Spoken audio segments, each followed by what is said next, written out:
வணக்கம் மக்களே, welcome to our channel the night watchman connoisseurs. So இது வரைக்கும் நம்ம வந்து மென்ஸ் கிரிக்கெட் T20 டெஸ்ட் ஓடின்னு எக்கச்சக்கமா ஐபிஎல் பேசிட்டே இருந்தோம். ஸோ WPL அப்படின்னு ஒரு டோர்னமெண்ட் நடந்துட்டு இருக்கு. சீரியஸா நான் ஃபாலோ பண்ணல. ஆனா அதுவுமே கிரிக்கெட் தான். ஸோ ஒரு கிரிக்கெட் ரிவ்யூனா அதுவுமே கண்டிப்பா இருக்கணும். உமன்ஸ் கிரிக்கெட்டும் பார்ட் ஆஃப் இதுதான் இருக்கணும். ஸோ இருந்தாலும் என்னால அதை பத்தி எங்களால பேச முடியாது. பட் ஹரின்னு நம்ம கூட நம்ம ஃப்ரெண்ட் ஜாயின் பண்ணியிருக்காரு. அவர் வந்து WPL வந்து எண்ட் டு எண்ட் கிரிக்கெட் நம்ம மென்ஸ் மட்டும் இல்ல உமன்ஸ் எல்லாத்தையுமே ப்ராப்பரா வாட்ச் பண்ணி எல்லாமே கரெக்டா இது பண்ணுவாரு. ஸோ ஓகே, அவரை வந்து இந்த செஷன்ல வந்து கிரிக்கெட்னாலே இன்வைட் பாத்துடுறது. பண்ணியிருக்கோம். ஆமா, கிரிக்கெட் எல்லாமே எண்ட் எல்லாமே பாப்பாரு. ஸோ அவரை வந்து இந்த செஷன்ல இன்வைட் பண்ணி நான் ஒரு ஹோஸ்டாவும் அவரோட ரிவ்யூஸ் அண்ட் அவரோட ஒப்பீனியன், யாரு ஜெயிப்பா, ஃபைனலுக்கு வந்துருச்சு. So RCB versus Delhi. So அதோட டீடைல்ஸ் எல்லாமே கேட்போம். Welcome bro, welcome to our show. இந்த ஃபர்ஸ்ட் டைம் வந்திருக்கீங்க. ஸோ ப்ரோ பெரிய ஃபேன் உங்களுக்கு. உங்க சேனல் வந்து பயங்கரமா போயிட்டு இருக்கு. உங்க ரிவ்யூ அப்படி ப்ரிவ்யூக்கெல்லாம் பயங்கர ஃபேன். அப்படிதான் சொல்லுவாரு. ஆனா அவங்களே ஒரு மிகப்பெரிய ஒரு சேனல் வச்சிருக்காங்க. அவங்க தான் முன்னோடி. அவங்கள மிகப்பெரியவா? ஃபாலோ பண்ணி தான் நாங்க வந்திருக்கோம். ஒரு மிகப்பெரியலாம் ஃபுட் இல்ல, ரிவ்யூஸ் ஏதோ எல்லாமே நாங்க இது போற பண்ணுவாங்க. போகல. தி ஒல்ஃப்ஸ் ஆஃப் ஃபுட் ஸ்ட்ரீட்னு சொல்லி ஸ்ரீவில்லிபுத்தூர்ல இருந்து ஒரு ஒரு நல்ல ஒரு ஃபுட் சேனல். ஸோ அந்த லிங்க்ஸ் எல்லாம் நாங்க வந்து டிஸ்கிரிப்ஷன்ல போடுறேன். நீங்க ஃப்ரீயா இருக்கும்போது அதையும் செக் அவுட் பண்ணி பாருங்க. ஓகே ப்ரோ, நம்ம டாபிக் உள்ள வந்துடலாம். ஸோ WPL இந்த வருஷம் இப்போ வரைக்கும் எப்படி போயிட்டு இருக்கு? ஸோ உங்களோட ஒரு ஹை லெவல் ஒப்பீனியன் சொல்லுங்க. இந்த வருஷம் பார்த்த எல்லா வருஷங்களோட இந்த வருஷம் நிறைய த்ரில்லர் மேட்சஸ் போயிருக்கு. அதே மாதிரி எல்லா மேட்ச் இதோட இந்த தடவை நிறைய பவர் ஹிட்டிங் ஜாஸ்தி பண்ணிருக்காங்க. ஸோ மென்ஸ் கிரிக்கெட்ல இப்ப எப்படி இந்தியா டீம் வந்து அட்டி வெளுக்கிறாங்களோ அது மாதிரி உமன்ஸ் கிரிக்கெட்லயுமே பவர் ஹிட்டிங். அதாவது முன்னாடி எல்லாம் 200 வந்து ரேரா தான் அடிப்பாங்க. ஸோ இப்ப நவி மும்பைல நடந்த நிறைய மேட்ச் பாத்தீங்கன்னா 200 கிராஸ் பண்றாங்க, அழகா கிராஸ் பண்றாங்க. 200 சேஸ் பண்றதுக்கும் போறாங்க. ஸோ பவர் ஹிட்டிங் ஜாஸ்தி பண்ணிட்டாங்க. அதே மாதிரி உங்களுக்கு இந்த பவுண்டரி டைமென்ஷன்ஸும் ஏதோ பெருசு பண்ண மாதிரி தான் தெரிஞ்சது எனக்கு. முன்னாடி ரொம்ப குட்டியா இருக்க மாதிரி இருக்கும், இப்போ கொஞ்சம் பெருசா இருக்க மாதிரி ஃபீல் ஆச்சு. அதே மாதிரி பயங்கரமா இருந்தது. ஆக்ஷன் ஸ்ட்ராட்டஜிஸ் எல்லாம் பண்ணி பயங்கரமா டீம் எல்லாம் மாத்தி ஓரளவு நிறைய த்ரில்லர்ஸ் இருந்தது. எனக்கு ஃபன்னா இருந்தது பாக்குறதுக்கு. என்ன ஆக்ஷன்ல கொஞ்சம் சொதப்புனது யாருன்னு கேட்டா யூபி வாரியர்ஸ் தான் சொல்லுவேன். அவங்களோட எல்லாருமே டீமை மொத்தத்தையும் கலைச்சிட்டு திரும்ப ட்ரை பண்ணாங்க எடுக்கிறதுக்கு. டிபி சர்மாவை திரும்ப RTM போட்டு ரீடைன் எல்லாம் பண்ணாங்க. மெக்லானிங்க டெல்லியில இருந்து கூட்டு வந்தாங்க, கேப்டனா மாத்தினாங்க. ஆனாலும் அவங்களுக்கு இந்த சீசன் சரியா போல. ஆனா அவங்க பண்ண ஒரே விஷயம் என்னன்னா லீக்ல மும்பையை 2 தடவை தோக்கடிச்சு மும்பையும் சேர்த்துக்கு வெளியே கூட்டு போயிட்டாங்க. Okay, super. ஆமா, மும்பையில் கப் அடிச்சு நல்லா ஸ்ட்ராங்கா இருந்தாங்க. பட் ஆனா அவங்களும் வெளில போயிட்டாங்கல்ல. மும்பைக்கு என்ன பிரச்சனைனா அவங்களுக்கு இன்ஜுரி பிரச்சனை ஆயிடுச்சு. ஹேலி மேத்யூஸ் முதல்ல 2 மேட்ச்ல இல்ல. ஹேலி மேத்யூஸ் ஆக்சுவலா வெஸ்ட் இண்டீஸோட கேப்டன். மும்பை இந்தியன்ஸ் பாத்தீங்கன்னா நிறைய டீமோட கேப்டன்ஸ் வச்சிருந்தாங்க. இந்தியன் டீம் கேப்டன் இருக்கு, ஹர்மன் பிரீத் இருக்காங்க. அதே மாதிரி பாத்தீங்கன்னா இங்கிலாந்து கேப்டன் மேக்ஸ்வெல் இருக்காங்க. West Indies captain Hayley Matthews. பவர்ஃபுல்லான டீம் அது. எனக்கு என்ன பிரச்சனை ஆயிடுச்சுன்னா இன்ஜுரி பிரச்சனை ஆகி ஓப்பனிங் காம்பினேஷன் செட் ஆகாம இருந்துச்சு. ஸோ அமேலியா கேர் வந்து ஆல்ரவுண்டர், அவங்கள ஓப்பனிங் ட்ரை பண்ணி பார்த்தாங்க, அது செட் ஆகல. அதுக்கப்புறம் கமலினி ட்ரை பண்ணி பார்த்தாங்க, அதுவும் செட் ஆகல. கடைசி கமலினிக்கு இன்ஜுரி ஆகி கமலினி வெளியே போயாச்சு. கமலினின்றது தமிழ்நாடு பிளேயர், பயங்கர ஹிட்டர் தான். ஆனா அவங்க வெளியே போனதுக்கு அப்புறம் சஜினான்னு, நீங்க கனா படம் பாத்தீங்கன்னா அதுல சிவகார்த்திகேயனுக்கு நீ என்ன ஃபீல்டிங் செட் பண்ற, பவுன்சர் செட் பண்ணா யாக்கர் போடுன்னு வரல, அவங்கள ஓப்பனிங் ட்ரை பண்ணி பார்த்தாங்க, அது செட் ஆகும். அவங்களுக்கு அந்த ஓப்பனிங் காம்பினேஷனே செட் ஆகாம இருந்தது. பட் ஹர்மன் பிரீத்தும் நாட்ஸ்வர் பிரண்டும் நல்ல பேட்டிங். 2 பேருமே 300 ரன் சீசன் 2 பேருக்கும். 8 மேட்ச், ஒரு டீமுக்கு 8 மேட்ச், 8 மேட்ச்ல 2 பேருமே 300. 8 மேட்ச் இல்ல, 8 மேட்ச் தான். இது நாட்ஸ்வர் பிரண்ட் ஒரு மேட்ச் ஆடல, 7 மேட்ச்லயே 300க்கு மேல. அதுவும் இல்லாம நாட்ஸ்வர் பிரண்ட் இந்த சீசன்ல WPL first century. Okay, WPL சொல்றீங்களா இல்ல இந்த எடிஷன் ஆஃப் WPL சொல்றீங்களா? WPL இதான் ஃபர்ஸ்ட் செஞ்சுரி. 99ல 2-3 ஸ்கோர் இருக்கு, 95, 96. ஸ்மிருதி மந்தனா 96 வந்து அவுட் ஆகி இந்த சீசன்ல. ஸ்மிருதி மந்தனா அடிப்பாங்கன்னு எதிர்பார்த்தாங்க, ஆனா 96ல டெல்லி கேபிட்டல்ஸோட. பட் அடுத்து 2-3 மேட்ச்லயே அடுத்து ஃபர்ஸ்ட் செஞ்சுரியா போட்டாங்க. மும்பைக்கு அதான் பிரச்சனை. அவங்களுக்கு பவுலிங்லயும் அவங்களுக்கு ஃபாரின் காம்பினேஷன் வந்து எப்பயுமே என்ன இருக்கும்னா Hayley Matthews, Nat Sciver Brunt, Amelia Kerr, Shabnim Ismail, இதான் அவங்களோட இதா இருக்கும். ஸோ நிக்கோலா கேரின்னு ஒரு பிளேயரை, ஆஸ்திரேலியன் பிளேயர் எடுத்துட்டு வந்தாங்க. ஸோ அது காம்பினேஷன் மாறி மாறி ஹேலி மேத்யூஸ் இன்ஜுரி, இந்த காம்பினேஷன் மாறினதுல அவங்களுக்கு டீம் ஒழுங்கா ஃபார்ம் செட் ஆனதுனால அவங்களுக்கு போயிடுச்சு. அது இல்லாம யூபி வாரியர்ஸோட 2 மேட்ச் காலி அவங்களுக்கு. மித்த மேட்ச் ஜெயிச்சா கூட யூபி வாரியர்ஸோட 2 மேட்சுமே காலி அவங்களுக்கு. அதனால இது பாயிண்ட்ஸ் 6 பாயிண்ட்ல எடுத்து அவங்களும் யூபி வாரியர் சொல்ற மாதிரி விளையாடவே இல்லை. மும்பை விட்டு போட்டு தள்ளிட்டாங்க. மீதி எல்லா டீமோடய 2 மேட்ச் தோத்துட்டாங்க. ஸோ அவங்க 4 பாயிண்ட் எடுத்து அப்படியே காலி. மும்பை இந்தியன்ஸ் வந்து 6 பாயிண்ட் மீதி ஆர்சிபியோட டெல்லி கேபிட்டல்ஸோட அப்புறம் குஜராத் ஜெயிச்சா 20 மேட்ச் ஜெயிச்சு 6 பாயிண்ட் அவங்களும் காலி. ஸோ மீதி 3 டீம் வந்து பிளே ஆஃப் போச்சு. அதாவது டாப் ஆஃப் த டேபிள் இருக்கு ஆர்சிபிக்கு என்ன பிளஸ் பாயிண்ட்னா அவங்களுக்கு ஓப்பனிங் பயங்கரமான காம்பினேஷன். அவங்க வந்து கிரேஸ் ஹாரிஸையும் ஸ்மிருதி மந்தனாவையும் எடுத்து போட்டாங்க. ஒரு எக்ஸ்ப்ளோசிவ் பிளேயர், ஒரு கொஞ்சம் எப்படி சிச்சுவேஷன் பார்த்து ஆடுற பிளேயர், ஸ்டெபிலைஸ் பண்ணி ஆடுற பிளேயர். அதுக்கப்புறமே பேட்டிங் லைனப்ப பயங்கரம் அவங்களுக்கு. ஜார்ஜியா அவங்க வந்து அவங்களும் ஒரு பயங்கரமா ஆடுற பிளேயர் தான். அதுக்கப்புறம் ரிச்சார்ட்ஸ், அதுக்கப்புறம் பாத்தீங்கன்னா நடீன் டிக்லர்க்னு சவுத் ஆப்பிரிக்கா ஆல்ரவுண்டரு. பேட்டிங் வந்து பயங்கரமா இருந்தது. அதுக்கு நடுவுல வந்து ஃப்ளோட்டர் மாதிரி ராதா யாதவையும் கௌதமி நாயக்னு ஒரு 2 பிளேயரை மாத்தி மாத்தி ஆட விட்டாங்க. ராதா வந்து ஒரு மேட்ச் பயங்கரமா அடி 70 ரன் கிட்ட அடிச்சது. ஃப்ளோட்டர் அதெல்லாம் முதல்ல 4 விக்கெட் போயிடும். ராதா வந்து ரிச்சார்ட்ஸுமே 100 ரன் பார்ட்னர்ஷிப் போட்டு அது அவங்களுக்கு பயங்கரமா இருந்தது. பிளஸ் பாயிண்ட் அவங்களுக்கு மேஜர் என்னன்னா பவுலிங். அவங்க வந்து ரேணுகா சிங் கப்பூரை கொடுத்துட்டு லாரன் பில் இறக்கிட்டாங்க. லாரன் பில் பாத்தீங்கன்னா டாட் பால். அதாவது ஒரு இது லீக் வந்து 32 ஓவர் ஒரு பவுலர் போனாங்கன்னா 20 ஓவர் பக்கத்துல டாட் பால். அதாவது 120 டாட் பால் கிட்ட பிளஸ் விக்கெட் அவங்களுக்கு. அதே மாதிரி இந்த பக்கம் பாத்தீங்கன்னா ஸ்ரேயங்கா பாட்டில் விக்கெட் எடுக்கிறேன். நடேன் டி கிளார்க்கு ஆக்சுவலா நடேன் டி கிளார்க்கு வந்து 15 விக்கெட் கிட்ட 15-16 விக்கெட் கிட்ட எடுத்தாச்சு லீக்ல. ஸ்ரேயங்கா பாட்டில் 10 விக்கெட், லாரன் பில் 10 விக்கெட் மேல. உங்களுக்கு பவுலிங்கும் ஓரளவுக்கு ஸ்ட்ராங்கா 3 பேர் வந்து 12 ஓவர் அருமையா போட்டுருவாங்க. ஸோ மீதி 8 ஓவர் வந்து மீதி பேரை வச்சு ரொட்டேட் பண்ணி போட்டு, அதே மாதிரி பேட்டிங்கும் ஸ்ட்ராங்கா இருந்தனால ரிச்சா கோஷ்லாம் நின்று ஹிட் பண்ணி ஆடுற ஆளு, கடைசியா இருக்கா ஹிட் பண்ற ஆளு. அதே மாதிரி நடீன் லீ கிளார்க் வந்து முதல் மேட்சே மும்பை தோக்குற மாதிரி இருந்தாங்க. கடைசி நேரத்துல வந்து அடி அடின்னு அடிச்சு அவங்களும் ஹிட்டரு, வரிசை ஹிட்டரும் வச்சிருக்காங்க. அதே நேரத்துல ஃப்ளோட்டர்ஸும் வச்சு பொறுமையா ஆடுற ஆளும் வச்சிருக்கிறதுனால அந்த காம்பினேஷன் முதல்ல செட் ஆயிடுச்சு அவங்களுக்கு. ஸோ வருஷம் 5 மேட்ச் ஜெயிச்சாங்க. முதல் 5 மேட்ச் லீக் 5 மேட்ச் ஜெயிச்சு, அதுக்கப்புறம் 2 கொஞ்சம் சொதப்பி கடைசி மேட்ச் ஜெயிச்சு 12 பாயிண்ட்ல அவங்க top of the table. So ஸ்ட்ரைட்டா ஃபைனல் அவங்க. அதான் பார்த்தேன். ஏன்னா மத்த 3-4 டீம்ஸும் ஸ்ட்ரகிள் பண்ணே இந்த மாதிரி இருந்தது. ஆர்சிபி மட்டும் ஒரு 4-5 மேட்ச்ல வந்து 4 மேட்ச் ஜெயிச்சு 1 மட்டும் தோத்து அந்த பாயிண்ட்ஸ் ஃபர்ஸ்ட்ல இருந்தாங்க. ஃபர்ஸ்ட் எல்லாம் குவாலிஃபை ஆனதும் அவங்க தான் ஃபைனல்ஸுக்கு. ஆமா. ஏன்னா அவங்களுக்கு முக்கியமான காரணமே பவர் பிளேல வந்து லாரன் பில் போட்டு 3 பேர் தள்ளிடுவாங்க, டாட் போட்டு தள்ளிடுவாங்க. ஸ்விங் பயங்கரமா அது. நீங்க அந்த இன்ஸ்டாகிராம்ல ஏதாவது ரீல் பாத்தீங்கன்னா தெரிஞ்சிருக்கும். அந்த இது ரிச்சா கோஸுக்கு பின்னாடி கீப்பர் ரிச்சா கோஸுக்கே ஸ்விங் எங்க ஆகுதுன்னு தெரியாம அந்த அளவுக்கு ஸ்விங் ஆகுது. அது வந்து அவங்களோட மேஜர் பிளஸ் ஆயிடுச்சு இந்த தடவை. அவங்களோட என்ன சொல்றது, அவங்களோட ஆல்டோவை கொடுத்துட்டு BMW வாங்கின மாதிரி ரேணுகா சிங் தாக்கர் கொடுத்துட்டு லாரன் பில் இறக்கி பயங்கரமான இது அது. ஓகே, கிரேட் மூவ் மாதிரி தான். அண்ட் ஆர்சிபிக்கு இது செகண்ட் கப் அடிக்கிற சான்ஸ், ஜெயிக்கிற சான்ஸ் இருக்கு. ஆனா இப்ப டெல்லியும் பாத்தீங்கன்னா ஒண்ணும் கம்மி கிடையாது. டெல்லியும் அவங்களுக்கு ஈக்குவலா வச்சிருக்காங்க. இங்க லாரன் பில் இருந்தா இங்க மரிசன் காப், அங்க ஓப்பனிங் கிரேஸ் ஹாரிஸ் இருந்தா இங்க லிசல்லி, இங்க ஸ்மிருதி மந்தனா இருந்தா ஷெஃபாலி வருமா. அவங்க 2 பேரும் ஓப்பனிங்ல அடிச்சாங்கன்னா முடிஞ்சு. இங்க ஷெஃபாலி வரும், இது ஸ்மிருதி மந்தனா வந்து சில டைம் பொறுமையா ஆடி அதுக்கப்புறம் இது பண்ணலாம். அங்க அடிதான் 2 பேரும் அடிதான். அதுக்கப்புறம் நீங்க பாத்துருப்பீங்க செமிஃபைனல்ல ஆஸ்திரேலியாவோட சவுத் ஆப்பிரிக்கா இங்கிலாந்து அந்த நாக்கு வருது. அதே மாதிரி ஃபைனல்லையும் நல்லா ஃபைனல்ல ஒரு 100 அந்த மாதிரி ஆடுறது. அடுத்து ஜெமிமார் ரோட்ரிகஸ், அதுக்கப்புறம் மரிசான் காப் வந்து ஆல்ரவுண்டர். லாரன் பில் வந்து டாட் பால் வந்து தான் போட, இங்க டாட் பாலும் போட்டு 6 அடிக்கிறதுக்கு. அதுக்கப்புறம் பாத்தீங்கன்னா நம்ம அண்டர்-19ல நிக்கி பிரசாத்னு ஒரு வரிசையா அவங்களும் பேட்டிங் வச்சிருக்காங்க.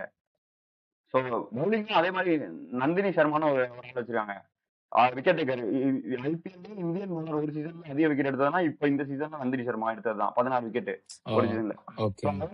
ஈக்குவலா வச்சிருக்காங்க. டாட் பால் போடுறதுக்கு மரிசன் காப், விக்கெட் எடுக்கிற நந்தினி சர்மா, சென்னை ஹென்றி ஹிட்டர் வச்சிருக்காங்க. So bowling hitter west Indies player. So அவங்களுக்கு டீம் ஸ்ட்ராங்கா தான் இருக்கு. ஆனா என்ன அவங்களுக்கு ஏன் இப்ப கொஞ்சம் ஸ்ட்ரகிள் ஆகி இப்ப ஃபைனல் வந்தாங்கன்னா, குஜராத் ஜெயின்ஸோட 2 மேட்ச் கடைசி ஓவர்ல சொதப்பிட்டாங்க. ஒரு மேட்ச் வந்து 6 பாலுக்கு 7 ரன் அடிக்கணும், சொதப்பல். அதே மாதிரி இன்னொரு மேட்ச்ல 6 பாலுக்கு 9 ரன் அடிக்கணும், அதுவும் சொதப்பல். அந்த 2 மேட்ச் தோத்ததுனால அவங்களுக்கு பாயிண்ட்ஸ் டேபிள்ல கீழே போயிட்டு பிளே ஆஃப்ல எலிமினேட் ஆகி திரும்ப ஃபைனல் ஆடுற மாதிரி ஆயிடுச்சு. அந்த குஜராத்ல ஒரு பவுலர் போட்டாங்க லாஸ்ட் ஓவர், யார் போட்டது? அந்த அவங்க தான் சூப்பரா போட்டாங்களோ, ஒரு ஃபாரினர் ஒருத்தவங்க போட்டாங்களே. போட்டது வந்து நியூசிலாந்து பிளேயர். ஆக்சுவலா ஓடிஐ வேர்ல்ட் கப்போட ரிட்டையர் ஆயிட்டாங்க அவங்க. Sophie Devine opening batsman plus bowler, death பவுலிங்லாம் பயங்கரமா போடுவாங்க. ஸோ அவங்க இந்த 2 மேட்சுமே நிறுத்தினது. அதுக்கு முன்னாடி என்னன்னா 3 ஓவருக்கு 40 ரன் அடிக்கிற மாதிரி இருந்ததை அடிச்சு 6 பாலுக்கு 7 ரன் அந்த மாதிரி 6 பாலுக்கு 9 அங்க ரன் இருந்து விட்டாங்க. அங்க வந்து விட்டுட்டாங்க. சோபி டிவைனோட சோபி டிவைன் தான் இப்போதைக்கு பர்பிள் கேப் ஹோல்டர். 17 விக்கெட். ஆமா, இப்போதைக்கு பர்பிள் கேப் ஹோல்டர். ஆனா ஃபைனல்ல நந்தினி சர்மாவோ நடின் டிக்லார்க்கோ யாராவது விக்கெட் எடுத்து கொஞ்சம் அதிகமா விக்கெட் எடுத்துட்டா பர்பிள் கேப் மாறிடும். அதே மாதிரி கேப் இருக்கு. அதே மாதிரி ஸ்மிருதி மந்தனாக்கு தான் வாய்ப்பு இருக்கு எனக்கு தெரிஞ்சு. அவங்க தான் கிட்டத்தட்ட முன்னூறு ரேஞ்சில் இருக்காங்க ஆரஞ்சு கேப் மாத்துறதுக்கு. மற்றபடி பர்பிள் கேப் ஆரஞ்சு கேப் இப்படிதான் இருக்கு இப்போ. ஃபைனல் பிளேஸ் முடிஞ்சு இப்போ ஃபைனல் நாளைக்கு நீங்க என்னைக்கு வீடியோ போடுவீங்கன்னு தெரியல. இன்னைக்கு 5ஆம் தேதி ஃபைனல், உடனே போட்டுரும். 5 பிப்ரவரி ஃபைனல். நாளைக்கு சாயந்தரம் 7:30 நான் வந்து வெயிட் பண்ணிட்டு இருக்கேன். சூப்பர். அப்பனா இது எப்படின்னா bro, RCB bowling versus Delhi batting அப்படின்னு வச்சுக்கலாமா? ஏன்னா சொல்ல முடியாது, ஏன்னா 2 பேரும் ஈக்குவலா இருக்காங்க. ஆர்சிபி பவுலிங்க்கு அங்க பேட்டிங் இருக்கு, இங்க பேட்டிங்க்கு இங்க பவுலிங் இருக்கு. மரிசன் காப் உங்களுக்கு இப்ப 32 ஓவருக்கு 20 ஓவர் கணக்குனா 120 டாட் பால். அவங்க 36 ஓவருக்கு 120 டாட் பால் மரிசன் காப். 2 ஒண்ணுக்கு கலச்சது இல்ல அந்த மாதிரி. அதே மாதிரி விக்கெட் எடுக்கிறதுக்கு ஸ்விங் ஃபர்ஸ்ட் பவர் பிளேல போடுறதுக்கு சென்னல் என்ட்ரி வச்சிருக்காங்க இவங்க ஸ்விங் பவுலர். அதே மாதிரி இவங்களும் இந்த ஸ்வப்னாவா ஏதோ பேரு கரெக்டா ஞாபகம் இல்ல. ஆர்சிபில ஒரு புது பவுலர் இந்த வருஷம் தான் டெபியூ. ஓவருக்கு 2 விக்கெட் ஃபர்ஸ்ட் பவர் பிளேல எடுத்துட்டு முதல் டெபியூ மேட்ச்ல ஓவருக்கு முதல் 2 விக்கெட், அடுத்த மேட்ச்ல 2 விக்கெட் அந்த மாதிரி ஸ்விங் பவுலர். ரெண்டு மேட்ச் ஆகுது. அதே மாதிரி டாப் ஆர்டருமே அதுதான், பேட்டிங்கும் இங்க ஈக்குவலா இருக்கு, இங்க ஈக்குவலா இருக்கு. ஒரு பயங்கரமான திருவிழா. யாரும் பிரஷரை இது பண்ணி கொஞ்சம் உங்களுக்கு சான்ஸ் இருக்கு. ஜெமிமா கொஞ்சம் பயங்கரமா பண்ணிருக்காங்க இந்த தடவை. ஓகே. ஆர்சிபி பாத்தீங்கன்னா ப்ரோ, எல்லிஸ் பெரி இவங்க எல்லாம் இல்லாமலே இந்த லெவல் வந்திருக்காங்கல்ல, அவங்க எல்லாம் தான் இன்னும் பவரா இருந்திருக்கும். ஆமா ஆமா, ஆர்சிபிக்கு எல்லிஸ் பெரி இல்ல, இங்க அனபிள் சதர்லாந்து இல்ல, ரெண்டும் அதுவும் ஈக்குவல் தான். இங்க ஒரு ஆல்ரவுண்டர். சோ எல்லாமே ஆக்சுவலா ஈக்குவலா இருக்கு. ஒரு 2 ஈக்குவலான டீம் ஃபைனல் ஆடுது வந்து. அதே மாதிரி தான் டீம் வந்தனா ஜெமிமாரோட ஃப்ரெண்ட்ஸ் 2 பேரும் டாஸ்ல இது பண்ணி பேண்டர் பண்ணி அது ஜாலியா இருக்கும் பாக்கிறதுக்கு. 2 powerful and very deserved 2 teams வந்து ஃபைனல்ஸ் ஆடுறாங்க. இப்போ ஃபார் எக்ஸாம்பிள் சிஎஸ்கே எம்ஐ மாதிரி பவர்ஃபுல் அந்த மாதிரி. டிசி வந்து மெக்லானிங் இல்லாமலே திரும்ப ஃபைனல் வந்துட்டாங்க. மெக்லானிங் இந்த ஓப்பனிங்ல வந்து ஆக்சுவலா மெக்லானிங் அடிக்காத டிராஃபியே கிடையாது. 3 தடவை டிசி கேப்டன் வந்து ஃபர்ஸ்ட் பிளேஸ் பாயிண்ட்ஸ் டேபிள்ல ஃபர்ஸ்ட் பிளேஸ்ல ஃபைனல் போன டீம் இது டிசி. இப்போ இந்த தடவை மெக்லானிங் இல்ல, அதுவும் இல்லாம இந்த பிரஷர் சிச்சுவேஷன்ல கொஞ்சம் சொதப்பல் ஆனதுனால ஆக்சுவலா இந்த தடவை அவங்களும் 8 பாயிண்ட் லீக்ல முடியும் போது அந்த குஜராத் ஜெயின்ஸோட 2 மேட்ச் ஜெயிச்சிருந்தாங்க 7 point. So equal to RCB. அந்த குஜராத் ஜெயின்ஸோட கொஞ்சம் இதானதுனாலதான் இப்ப நம்ம வந்து கீழே 2 டீம் மேல 2 டீம் பேசிட்டோம். குஜராத் ஜெயின்ஸ் வந்து இப்படி இப்போ வெளியே போனதால அவங்க பத்தி அவாய்ட் பண்றோம். ஆஸ்திரேலியா கவர்மெண்ட் தான் Gujarat Giants Australian allrounder, off ஸ்பின்னரே ஆல்ரவுண்டர். அவங்க அவங்க டீமே ஓரளவுக்கு இதா தான் இருந்தது. பவுலிங் தான் அவங்களுக்கு கொஞ்சம் வீக்கா இருந்தது. ஏன்னா ஃபர்ஸ்ட் எல்லாம் நவி மும்பைல ஆடினாங்க. ஃபர்ஸ்ட் ஒரு 11 மேட்ச் லீக் 11 மேட்ச் ஃபுல்லா குஜராத் ஜெயின்ஸ் ஆனாலே 180 பிளஸ் தான், 200 180 190 அந்த மாதிரி தான். ஆனா பவுலிங் கொஞ்சம் வீக்கா இருந்தது, பவுலிங் செட் ஆகாம இருந்தது.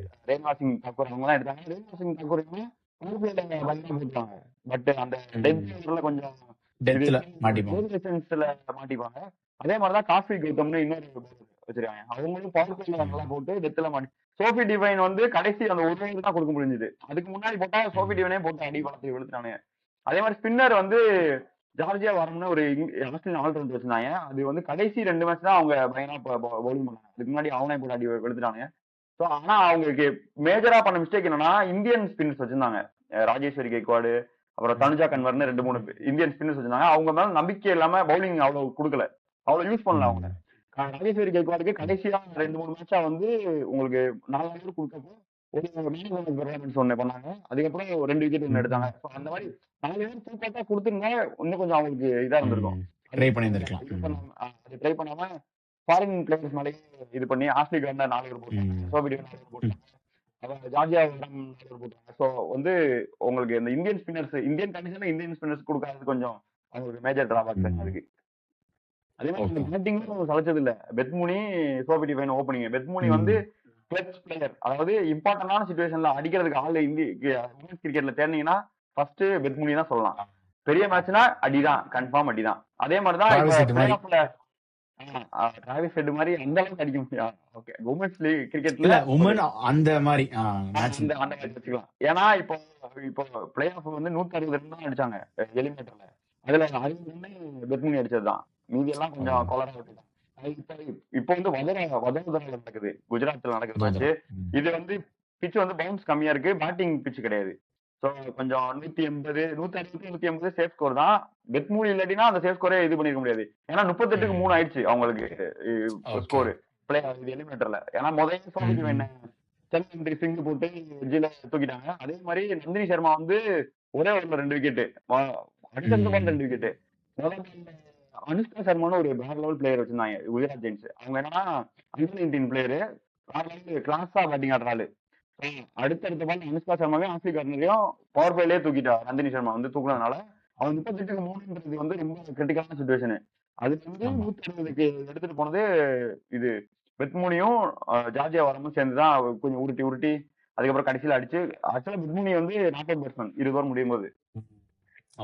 அந்த மாதிரி ஒரு அவங்க பேட்டிங்ல வந்து ஓரளவுக்கு ஸ்ட்ராங்கான லைன் அப். அதே தான் அவங்களுக்கு பேட்டிங்ல ஃப்ளோட்டர் பிரச்சனை. முதல் 5 பேர் செட்டில், அதுக்கப்புறம் 6-7 ஆடுறதுக்கு ஆளுகள் கிடையாது. இந்த பிரச்சனை குஜராத் ஜெயின்ஸுக்கு நிறைய இருந்தது. சோ அது இந்த பேட்ச்லயும் அதுதான் பிரச்சனை. 5 விக்கெட், அதே மாதிரி 3 விக்கெட் போச்சா, அது மட்டும் ஜார்ஜியா அவுட் ஆனோடனே இது சேனல் என்ட்ரி வந்து 2 ஓவர் போட்டு ஓவர்ல அது ஓவர் போட்டு ஓவர்ல 2 விக்கெட். அடுத்த போனோடனே அவங்களுக்கு அடிக்க ஆள் இல்லாம ரன் 180 வர வேண்டியது 160 சம்திங்ல முடிஞ்சிருச்சு. ஆனா லிசல்லியும் சஃபாலி வர்மா வந்து பவர் பிளேலே மாற்றி முடிச்சாங்க. 6 ஓவருக்கு 79 ரன் முடிஞ்சு அங்கே. அதுக்கப்புறம் வந்து உலகம் போது உருட்டி உருட்டி வந்து அடிக்க. அதே மாதிரி உள்வாட்டு ஜெமிமா 2 நிமிஷம் உருட்டிட்டு அதான் பார்த்தேன். ஆனா ஜெமிமா வேற லெவல் இன்னிங்ஸ். 29 பாலுக்கு 40 என்னமோ ரன் அடி வந்து. ஏன்னா குஜராத் ஜெயின்ஸோட தான் கடைசி வரைக்கும் போய் தோக்கணும்னு ஒரு அந்த மைண்ட்ல இருந்து நினைக்கிறேன். வந்தோடனே கிடைக்கிற சான்ஸ்ல ஸ்கோர் பண்ணி 15-16 ஓவர்லயே மேட்ச் முடிச்சிட்டாங்க. மேட்ச் தான் நேத்தம். சூப்பர் ப்ரோ, அழகா செம பண்ணிட்டீங்க லீக் மேட்சஸ் எல்லாமே. இப்ப நம்ம நாளைக்கு ஃபைனல் ஒரு செம ஃபைனலா இருக்க போகுது. சோ அதுக்கு நான் உங்கள்கிட்ட 2 கொஸ்டின் வச்சிருக்கேன். ஃபர்ஸ்ட் என்னன்னா, இப்ப நீங்க ஆர்சிபியோட திங்க் டேங்க்ல இருக்கீங்க. ஸோ ஆர்சிபியோட ஸ்ட்ராட்டஜி டீம்ல இருக்கீங்க. நாளைக்கு டெல்லியை நீங்க என்கவுண்டர் பண்ணும்போது ஸோ என்னென்ன ஸ்ட்ராட்டஜிஸ் எல்லாம் டிவைஸ் பண்ணுவீங்க ஃபார் ஆர்சிபி? ஸோ இதெல்லாம் பண்ணா ஆர்சிபி ஜெயிக்கலாம் அப்படிங்கிற மாதிரி சொல்லுங்க. ஆர்சிபி ஜெயிக்கிறதுக்கு முக்கியமா 2 பாயிண்ட் தான். ஒன்னு ஓப்பனிங்ல ஸ்கோர் பண்ணணும். மரிசன் கப்பையும் சின்னல் என்ட்ரியும் அவங்க தாண்டணும். அதே மாதிரி பவுலிங்ல ஓப்பனிங்ல லிசல்லியும் செஃபாலி வர்மாவையும் கட்டுப்படுத்தணும். 6 பேர் நீ 6 பேர் பவர் பிளே ஃபுல்லா ஆட விட்டனா கண்டிப்பா 75 ரன் முடிஞ்சிடும், கேம் முடிஞ்சிருங்கிறீங்க. நேத்து மேட்ச்ல என்ன நடந்ததுன்னா 2 பேர் 12 ரன் தான். அடுத்த 4 பேரும் அவங்க ரன் அடிச்சாங்க 50 ரன் மேல. ஓகே, அந்த அந்த ஃப்ளோ வந்துருச்சுன்னா 2 பேருமே நிறுத்தவே முடியாது, அடிச்சே இருப்பாங்க. சோ அந்த இதுதான். அதே மாதிரிதான் இப்ப டெல்லி ஜெயிக்கினாலும் கிரேஸ் ஹாரிஸையும் ஸ்மிருதி மந்தனாவையும் ஸ்டாப் பண்ணணும். விக்கெட் எடுக்கணும். டெல்லி கேபிட்டல்ஸோட 96 அடிச்சது. ஆக்சுவலா டெல்லி கேபிட்டல்ஸோட ஸ்மிருதி மந்தனா எப்பயுமே நல்லா பெர்ஃபார்ம் பண்ணிருக்கா. இது பணத்துல 80 ஒரு ஸ்கோர் இருக்கு, இப்ப 96 இருக்கு. ஸோ ஆக்சுவலி 8 மேட்ச் தான் இருந்திருக்கும். அதுல 8 மேட்ச்ல எப்படி 300 பிளஸ் ரன் வந்திருக்கும் ஸ்மிருதி மந்தனாக்கு.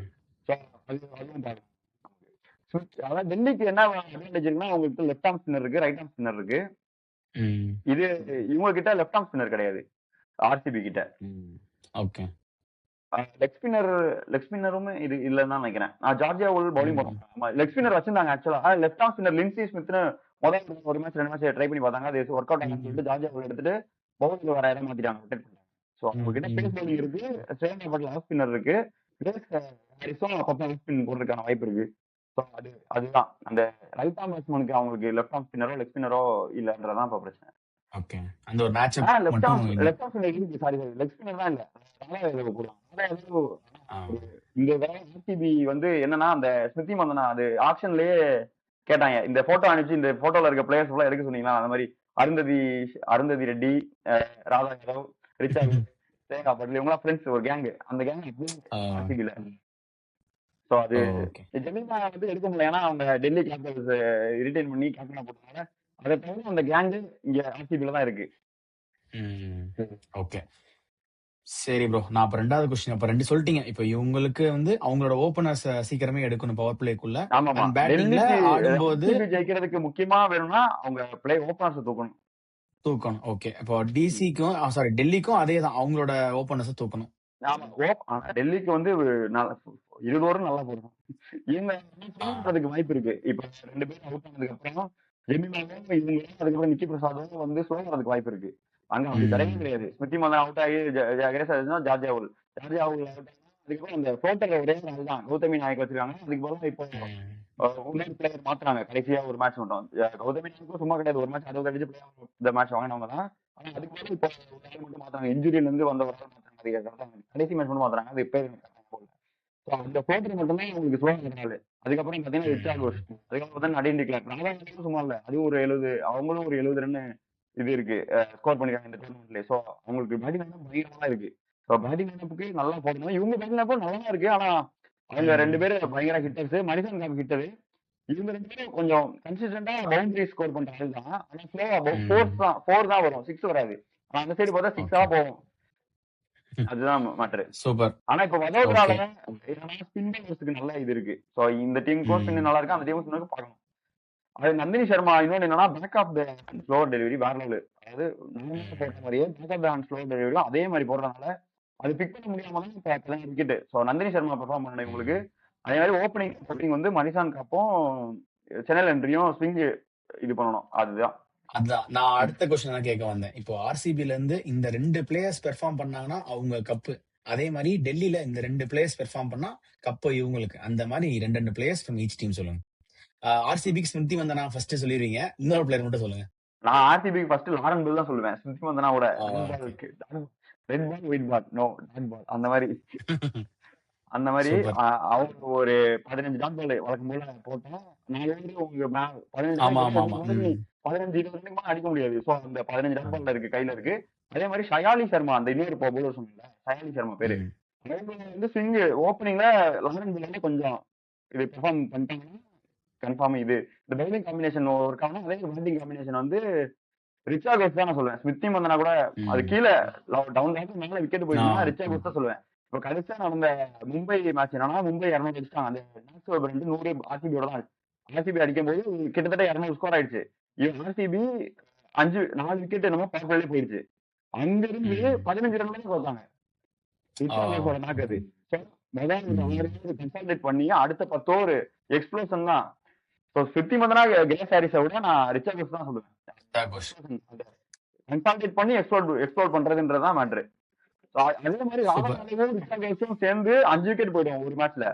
2 பேரும் ம். ம். சேர்ந்து உனக்கு அந்த 100 பார்ட்னர்ஷிப் ஒன்று போடுவாங்க. ஸோ அதுவுமே ம். கன்சால்டேட் பண்ணி கடைசியில எக்ஸ்ப்ளோர் பண்றதுதான். ஸோ அந்த 2 மேட்ச்ல அந்த பெர்ஃபார்மன்ஸ் இருக்கு. ஸோ நான் ஸ்மிருதி மந்தனா அது வந்து டிஃபால்ட் ரன் வந்துட்டோம். அது போக ஓகே. சொல்லணும்னா இப்போ டெல்லியில 2 பிளேயர் சொல்லுங்க. டெல்லியில அதேதான் மரிசன் கேப் சொல்லுவேன். ஏன்னா ஆல்ரவுண்டர், உனக்கு ம். பவுலிங்கும் 4 ஓவர் கிடைக்குது, பிளஸ் வந்து 3 டவுன் ஆடுவாங்க, ஹிட்டர். ம். அடிச்ச ஆள் வந்து பயங்கர பவர் தான், அடிச்சா பறந்துரும் அந்த மாதிரி. அது ஒண்ணு சொல்லுவேன். பிளஸ் வந்து ஓப்பனர், அதுல 2 பேர்ல யாருக்காவது ஷெஃபாலி வர்மா. மாட்டாலும் ஷெஃபாலி இல்ல லிசல்லி, 2 பேரும் ம். கிட்டத்தட்ட ஒரே மாதிரி ஆடுறாங்க. அடி கிடைச்சா அடி, அந்த மாதிரி தான். ஹெய்டன் அண்ட் கில்கிறிஸ்ட் மாதிரி ஒரே கியர் தான். ஆமா ஆமா, ஒரே கியர் தான். கியர் மாத்துறதே இல்ல 2 பேரும். சூப்பர். Super bro. இப்போ வின் ப்ராபபிலிட்டி உங்களோட பெர்ஸ்பெக்டிவ்ல இருந்து கொடுங்க. இப்போ அவுட் ஆஃப் 100 51-49 அந்த மாதிரி இப்போ யாரு ஜெயிப்பா எட்ஜ் கொடுக்குறீங்க நீங்க? 51 49 தான் கொடுக்க முடியும். நான் வின் ப்ராபபிலிட்டி வந்து எனக்கு யாருக்கு? வந்து பர்சனலா பார்த்தா டிசி ஜெயிக்கணும். ஏன்னா கன்சிஸ்டன்ட் டீம் அவங்க தான். 4 சீசன்ல 4 ஃபைனல் வந்திருக்காங்க. சோ எனக்கு வந்து என்னோட இதா பார்த்தா டிசி ஜெயிக்கணும். ஆனா 51 ஆர்சிபிக்கு தான் கொடுப்பேன். ஏன்னா ஆர்சிபி வந்து பிரஷர் சுச்சுவேஷனை ஹேண்டில் பண்றாங்க. இவங்க அந்த பிரஷர் சுச்சுவேஷன்ல யங் விட்டுறாங்க. டீம், கொஞ்சம் young team. Jemimah Rodrigues captain 25 வயசு. அதுக்கப்புறம் நிக்கி பிரசாத் 20 வயசு, அந்த மாதிரி தான். அதே மாதிரி பவுலர் பதலும் இந்த இது அருண், ஐயோ, லெப்ட் ஆர்ம் ஸ்ரீசரணின்னு ஒரு லெப்ட் ஆர்ம் ஸ்பின்னர் வச்சிருக்காங்க. அதுவும் 25 வயசுக்கு 25 அந்த அந்த ரேஞ்சு தான். நந்தினி சர்மா 25 வயசு. ஸோ மொத்தமா ஷெஃபாலி வர்மா 25 வயசு. ஸோ டீமாவே யங் டீம். அதனால எக்ஸ்பீரியன்ஸ் கொஞ்சம் கம்மி. எக்ஸ்பீரியன்ஸான ஆள்லாம் மரிசன் காப்பு 30+, சின்ன ஹென்றி கொஞ்சம் எக்ஸ்பீரியன்ஸான ஆளு, லிசல்லி எக்ஸ்பீரியன்ஸான ஆளு, லாரா உல்வர்ட் எக்ஸ்பீரியன்ஸான ஆளு. அது ஃபாரின் பிளேயர் எக்ஸ்பீரியன்ஸா வச்சிருக்காங்க. பட் இந்தியன் கோர் வந்து பயங்கர யங்கான கோர் தான். ஸ்னேர் ஆனான்னு ஓகே. வச்சிருக்காங்க, அவங்க எக்ஸ்பீரியன்ஸான ஆளு. மத்தபடி பார்த்தா ஃபுல்லாவே யங் டீம். ஸோ இந்த ப்ரெஷர் ஹேண்ட்லிங் தான் எனக்கு இங்க ஒரு ஒரு பர்சன்டேஜ் கம்மி. ஆனா இங்க பார்த்தா Richards international player, Smriti Mandhana international player, Radhakrishnan international player. அதே போக ஃபாரின் பிளேயர்ஸ் வச்சிருக்காங்க. Grace Harris experience international player, Lauren Bell experience international player. So அதுதான். ஜார்ஜியா வந்து யங் பிளேயர் தான். ஆனா ஆஸ்திரேலியாவுக்கு விளையாடி லீக்ல விளையாடி எக்ஸ்பீரியன்ஸ் இருக்கு. அதே மாதிரிதான் அதனால நடின் டி கிளார்க் வந்து நடின் டி கிளார்க் இல்ல நடின் டி கிளட்ச்ன்றாங்க இப்போ. ஏன்னா ஃபர்ஸ்ட் மேட்ச் அது சரியான பெர்ஃபார்மன்ஸ். 100 ரன்னுக்கு, அதாவது கடைசி 5 ஓவருக்கு 50 60 ரன் அடிக்கணும். 5 6 விக்கெட் போயிடுச்சு. ரிச்சார்ட்ஸ் எல்லாமே கேள்வி. அடுத்து கூட நிக்கிறது பவுலர்ஸ் அடிச்சு ஜெயிக்க வச்சு முதல் மேட்சே. அது வந்து அதுவும் 5 wicket hall plus 50 runs first match. உங்களுக்கு அந்த ஆப்ஷன்ஸ் வந்து பயங்கரமா இருக்கு இங்க. எக்ஸ்பீரியன்ஸ் பிளஸ் யங் பிளேயர்ஸ்னா ஸ்ரேங்கா பாட்டில் எக்ஸ்பீரியன்ஸ் தான், வயசு தான் கம்மி. ஆனா லீக் ஆடிக்காங்க இங்க பர்ஃபெக்ட் ஒரு சீசன்ல. அதனால இங்க யங் பிளேயர்ஸ்ன்றதுக்கான பேச்சே கிடையாது. எங்கன்னா எக்ஸ்பீரியன்ஸ் இல்லாத பிளேயர்ஸ் கிடையாது இங்க. ஆனா பார்த்தா எக்ஸ்பீரியன்ஸ் இருந்தாலும் மீதி யாருக்குமே அந்த எக்ஸ்பீரியன்ஸ். நிக்கி பிரசாத் இன்னொன்னு சொல்லுவேன், நிக்கி பிரசாத் வந்து நிறைய டைம்ல இவங்க கம்மியா யூஸ் பண்றாங்க. நிறைய டைம் 3 விக்கெட் விழுந்துடும். ஆனா ரன்சன் கப்பா இறக்கி விட்டுப்பாங்க. அது ஹிட்டர் கொஞ்சம் நிறுத்தி இது நிக்கி பிரசாத் கொஞ்சம் சான்ஸ் கொடுத்துருக்கலாம். ஏன்னா நிக்கி பிரசாத் வந்து கொஞ்சம் கன்சால்டேட் பண்றாங்க. அதை வந்து எப்பயுமே 6 டவுன் 7 ரன்னே இறக்குறதுனால அது கொஞ்சம் இவங்களுக்கு. எனக்கு தெரிஞ்சு அந்த குஜராத் லூஸ் பண்ண 2 மேட்ச்ல ஒரு மேட்ச் நிக்கி பிரசாத் முன்னாடி இறக்கி விட்டுருந்தா மேட்ச் கைக்கு வந்திருக்கலாம். ஆனா நான் 51 ஆர்சிபி 49 டிசி. ஆனா ஏன் வந்து டிசி ஜெயிச்சா நல்லது. டிசி ஜெயிச்சா நல்லா இருக்கும்னு சொல்லிட்டீங்க. Super bro, super. ஓரளவுக்கு செம்ம பண்ணிட்டீங்க. ஒரு என்டையர் WPL இந்த ஒரு மாசம் நடந்ததை ஒரு 20 நிமிஷத்துக்குள்ள அழகா கீ மொமெண்ட்ஸ், அப்புறம் யார் ஜெயிப்பாங்கிறது நம்ம செம்ம பண்ணிட்டோம். நாளைக்கு ஒரு ஃபைனல்ஸ் வந்து ஒரு செம டேவா இருக்கும். எந்த டீம் நீங்க சொல்ற மாதிரி கிளட்ச்ல பெர்ஃபார்ம் பண்றாங்களோ ஒன் சைடட் மேட்சா போகாம த்ரில்லரா இருந்தா நல்லா இருக்கும். ஏன்னா நேத்து வந்து பிளே ஆஃப் வந்து ஓரளவுக்கு போனாலும் ஒன் சைடடா தான் இருந்தது. அந்த ஒரே ஓவர்ல 2 விக்கெட் விழுந்தது. சஃபாரி வர்மாவும் லெசலியும் விட்டாங்க. அந்த டைம் மட்டும் டிப் இருந்தது. மத்தபடி அது அப்படியே பார்த்தா ஒன் சைடு டெல்லி சைடா இருந்தது. அந்த மாதிரி இல்லாம நான் ஒரு த்ரில்லர் மாதிரி எதிர்பார்க்கறேன். கடைசி ஒரு நெயில் பெட்டிங் பினிஷ் அந்த மாதிரி எதிர்பார்க்கறேன். பார்ப்போம் எப்படி இருக்குன்னு. சூப்பர். இந்த வருஷம் WPL வந்து ஒரு செம ஒரு ஒரு ரிகார்ட்ஸ் எல்லா இடத்துலயுமே கிடைச்சது. ஏன்னா நிறைய நெயில் பிட்டிங் பினிஷ். நான் கூட அந்த 2 யூபி மேட்ச் வந்து ஏன்னா இதுல பார்த்தேன், ரீல்ஸ்ல பார்த்தேன். இந்த மாதிரி லாஸ்ட் 6 பால் 7 ரன் அந்த 2 மேட்ச் வந்து அதுதான் எனக்கு தெரியும். சூப்பரா பினிஷ் பண்ணி கொடுத்தாங்க அப்படின்னு சொல்லி. சோ அந்த மாதிரி நிறைய நெயில் பிட்டிங் பினிஷ், நீங்க சொன்ன மாதிரி ஒரு 6 ஹிட்டிங் எபிலிட்டி ஃபார் உமன்ஸ் அதெல்லாம் இன்க்ரீஸ் ஆகிறத பாக்குறது ரொம்ப சந்தோஷமா இருக்கு. அந்த பர்சன்டேஜ் அதிகமா இருக்கு. போன வருஷத்துக்கும் இந்த வருஷத்துக்கும் அந்த நான் ஒரு ஸ்டாட் போட்டேன். பர்சன்டேஜ் ஒரு போன வருஷம் 12% ரன்ஸ் 6ல வந்திருந்தா இந்த 20% மேல வந்திருக்கு. அந்த மாதிரி அதிகமா இருக்கு. ஓகே. அதே மாதிரி கேட்ச் பிடிக்கிற எஃபிஷியன்சியும் முன்னாடியே ஃபீல்டிங் எல்லாமே இம்ப்ரூவ் ஆயிருக்கு. பயங்கரமா இம்ப்ரூவ் ஆயிருக்கு. ஆனாலும் நிறைய கேட்ச் டிராப் பண்றாங்க. பட் முன்னாடிக்கு இப்போ பயங்கரம். Okay, super. அது அந்த WPL வந்து அடுத்த கட்டத்துக்கு நோக்கி நகர்றது அப்படிங்கிறது இந்த எடிஷன்ல இருந்து அழகா கண்கூடா தெரியுது. சோ இது எல்லாத்துக்குமே ஒரு நல்ல விஷயம் தான். கிரிக்கெட்டுக்கு நிறைய வியூவர்ஷிப். நான் நிறைய மேட்ச் ஹாட்ஸ்டார்ல பார்ப்பேன். 1 crore 2 crore மேட்ச் பேர் பார்ப்பாங்க. முன்னாடி போன சீசன் அதெல்லாம் பார்க்கும்போது லாக்ஸ்லயே தான் இருக்கும் எப்பயும். அது வியூவர்ஸும் அதிகமா இருக்கு. அதே மாதிரி யங் பிளேயர்ஸ்க்கு நிறைய சான்ஸ் கிடைக்குது. சோ அந்த அண்டர் 19 ஆடுற அண்டர் 19 பிளேயர்ஸ் உமன் கிரிக்கெட்டுக்கு கொஞ்சம் பூன் இருக்கு இங்க. அது எனக்கு தெரிஞ்சு அதுவும் ஐபிஎல் மாதிரி 8 டீமா சீக்கிரம் மாத்தி கொஞ்சம் பெருசா பண்ண. ஆமா டெஃபினட்டா கண்டிப்பா மத்த இருக்கிற அந்த சென்னையில இருந்து ஒரு டீம் பிட்டுக்கு வந்து அந்த மாதிரி எக்ஸ்பேண்ட் பண்ணுவாங்க. சென்னை டீம் இது பண்றதுக்கு சென்னை டீம் ஏதோ பேசுறதா நம்ம காசிட்டா சொல்லிருந்தோம். அப்படி என்னன்னு தெரியல. இல்ல வரும். இப்ப 5 டீம் இருக்கு. பட் மேபி இன்னொரு 6 டீம் இல்ல ஒரு 7 டீம் அந்த மாதிரி எக்ஸ்பேண்ட் பண்ணும்போது கண்டிப்பா நம்ம கிட்ட இருந்து ஒரு பிட் எதிர்பார்ப்பாங்க. சோ இவங்களே இப்போ ஆர்சிபி சக்சஸ்ஃபுல்லா மெயின்டைன் பண்றாங்கல்ல, போத் மென் அண்ட் உமன். அந்த மாதிரி நம்ம சைட்ல இருந்துமே உமன்ஸ் டீமும் வர டெஃபினட்டா சான்சஸ் இருக்கு. சோ தெரிஞ்சு ஒரு 2 வருஷம் ஆகும் நினைக்கிறேன். ஏன்னா இப்பதான் மெகா ஆக்ஷன் முடிஞ்சு. இந்த சீசனுக்கு முன்னாடி ஒரு 2 சீசன் கழிச்சு வேணா அந்த டீம்ஸ் எல்லாம் ஆட் பண்ணுவாங்கன்னு நினைக்கிறேன். சோ டீம்ஸ் எல்லாம் ஆட் ஆனா இன்னும் நல்லா இருக்கும், பயங்கரமா இருக்கும். நிறைய பிளேயர்ஸ்க்கு சான்ஸ், இந்தியன் பிளேயர்ஸ் நிறைய வருவாங்க, நிறைய பிளேயர்ஸ் சான்ஸ் இருக்கும். சோ பாப்போம். அதெல்லாம் இப்ப இந்த வேர்ல்ட் கப் வின் பண்ணதுமே நமக்கு ஒரு இந்தியன் டீம் லெவல்லுமே ஒரு பயங்கர பூஸ்ட் ஆகும். வின் பண்ணதுக்கு அப்புறம் இந்த ஐபிஎல் நடக்கிறனால கூட வியூவர்ஷிப் நிறைய இருக்கும். நல்ல வியூவர்ஸ். ஆமா கரெக்ட். அந்த ஒரு சென்சேஷனாவே இருக்குன்னா நமக்கு தெரிஞ்சது மித்தாலி ராஜ் தெரியும், அதுக்கப்புறம் ஹர்மன் பிரீத் தெரியும். அதுக்கப்புறம் அந்த ஜோன்லயே நம்ம இருந்துட்டோம். அதுக்கப்புறம் இப்போ ஜெமிமா ரோட்ரிக்ஸ், ஸ்மிருதி மந்தானா, அப்புறம் ரேணுகா சிங் அப்படின்னு நிறைய ரிச்சா கோஷ். அப்ப எனக்கு தெரிஞ்சு எனக்கே கொஞ்சம் தான் தெரியும். பட் இன்னும் நிறைய பேர் தெரிய ஆரம்பிக்குது நமக்கே. சோ அதனால இது ஒரு நல்ல விஷயம் for WPL. So super bro. நாளைக்கு ஒரு எக்ஸைட்டிங்கான ஒரு ஃபைனல் இருக்கும். அதை முடிச்சுட்டு நம்ம ஒரு ஃபைனல் ரிவ்யூ வரலாம். So thank you so much bro இந்த ஜாயின் பண்ணிருக்கீங்க. இன்னும் அடுத்து மென்ஸ் IPL இருக்கு. அடுத்து அதுக்கு முன்னாடி மென்ஸ் T20 வேர்ல்ட் கப் இருக்கு. சோ அது எல்லாமே நம்ம வந்து கவர் அப் பண்ணலாம். தலைவன் அடிச்சு நொறுக்கிட்டான். இன்னைக்கு உமன்ஸ் ஐபிஎல்கே அடிச்சு நொறுக்கிட்டான். இன்னும் மென்ஸ் இதெல்லாம் வருது. அதுக்கு எக்கச்சக்க கண்டென்ட்டோட வர்றோம். சோ இன்னைக்கு இப்போதைக்கு இந்த வீடியோவோட நாங்க முடிச்சுக்கிறோம். Thanks bro, thank you and thank you எனக்கு மக்களே. ஆப்பர்ச்சுனிட்டி கொடுத்ததுக்கு ரொம்ப நன்றி. Thank you, bye. அதெல்லாம் கண்டிப்பா எப்பவும் இருக்கும். Thank you and bye.